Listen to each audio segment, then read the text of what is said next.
नमस्कार बच्चों, कैसे हैं आप सब। हम पहले सूरदास जी के 2 पद पढ़ चुके हैं और तीसरा आज पढ़ेंगे। चलिए शुरू करते हैं। हमारे हरि हारिल की लकड़ी, मन क्रम बचन नंद नंदन उर, यह दृढ़ करी पकड़ी, जागत सोवत स्वप्न दिवस निसी, कानह कानह जकरी। सुनत जोग लागत है ऐसो, ज्यों करोई ककरी। सूतो व्याधि हमको ले आए, देखी सुनी ना करी। यह तो सूर तिन्हीं ले सौंपो, जिनके मन चकरी। इस पद में गोपियाँ उद्धव को क्या कह रही हैं? देखो, हमारे मतलब हमारे हरि श्री कृष्ण जी को कह रहे हैं। हारिल बच्चों एक पक्षी होता है जो अपने पैरों में सदैव एक लकड़ी पकड़े रहता है। की लकड़ी होती है लकड़ी। इसका अर्थ ये है, गोपियाँ उद्धव को संबोधित करते हुए कहती हैं कि श्री कृष्ण हमारे लिए हारिल पक्षी की लकड़ी की तरह हैं, जिन्हें हम छोड़ नहीं सकती। हारिल पक्षी अपने पैरों में पकड़े हुए लकड़ी को किसी स्थिति में नहीं छोड़ता, वैसे हम श्री कृष्ण को छोड़ने में असमर्थ हैं। मन क्रम वचन, मन से, कर्म से, वचन से। नंद नंदन उर, नंद कौन? नंदन कौन? नंद बाबा के पुत्र कौन हुए? श्री कृष्ण। उर हृदय में, यह दृढ़ करी पकड़ी। जिस प्रकार हारिल पक्षी उसे दृढ़ता से पकड़े रहता है, उसी प्रकार हम भी मन क्रम वचन से श्री कृष्ण को अपने हृदय में बसा चुकी हैं। हम अब उन्हें छोड़ नहीं सकती। जागत सोवत स्वप्न दिवस निसी। जागत मतलब जागते हुए, सोवत मतलब सोते हुए, स्वप्न मतलब सपने में, दिवस मतलब दिन में, रात में। कान्हा कान्हा जकरी, सदैव श्री कृष्ण की कान्हा कान्हा कहते हुए हम रट लगाए रहती हैं और हमने इस लकड़ी को जकड़ रखा है, पकड़ रखा है।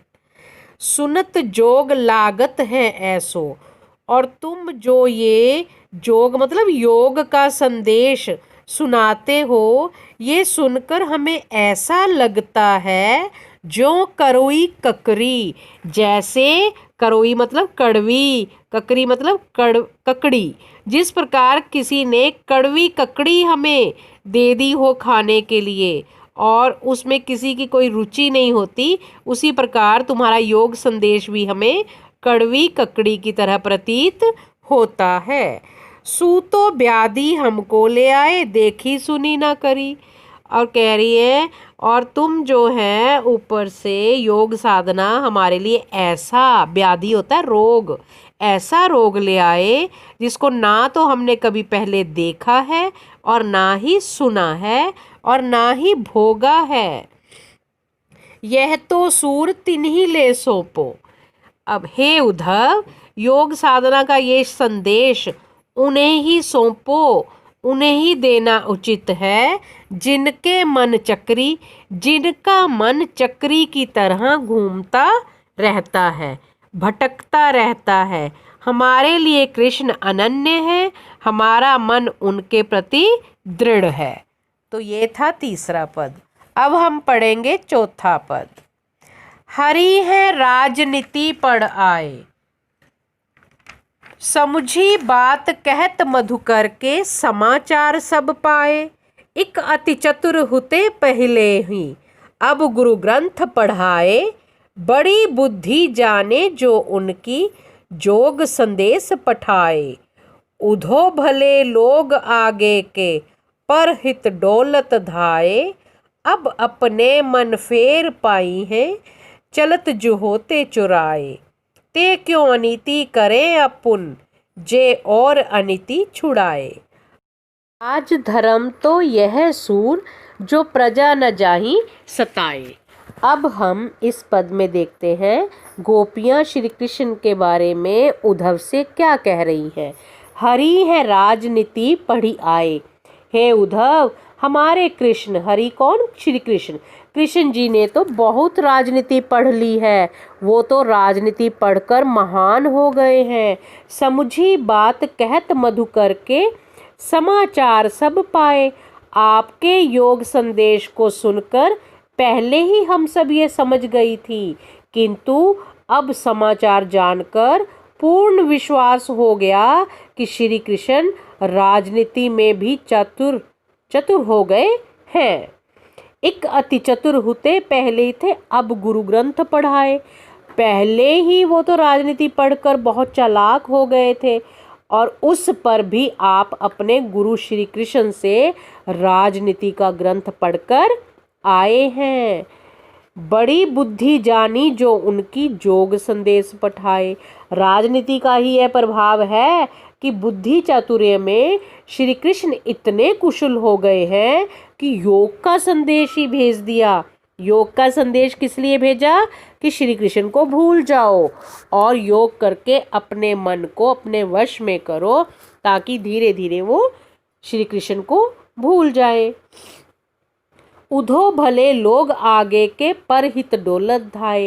हे उद्धव, पहले के लोग कितने भले थे, जो दूसरों की भलाई के लिए भागे चले आते थे। अब अपने मन फेर पाहिए, चलत जो हुते चुराए।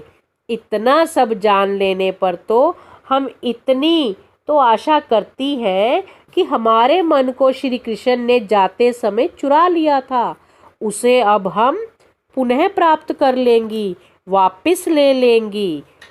ते क्यों नीति करे, आपुन जे और अनिति छुड़ाए।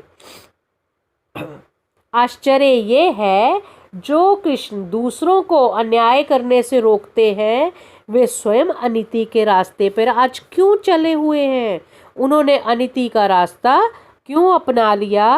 वे प्रेम के स्थान पर योग संदेश भेजकर हमारे ऊपर अन्याय क्यों कर रहे हैं? राजधर्म तो यह सूरदास जी कहते हैं कि राजधर्म क्या होता है? राजधर्म भी उन्हें नहीं भूलना चाहिए।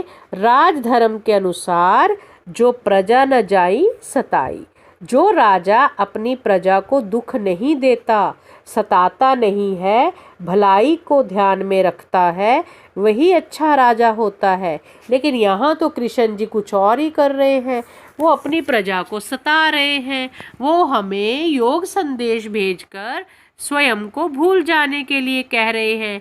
ये कैसा राजधर्म है? ये हमारी समझ के बाहर है। Thank you.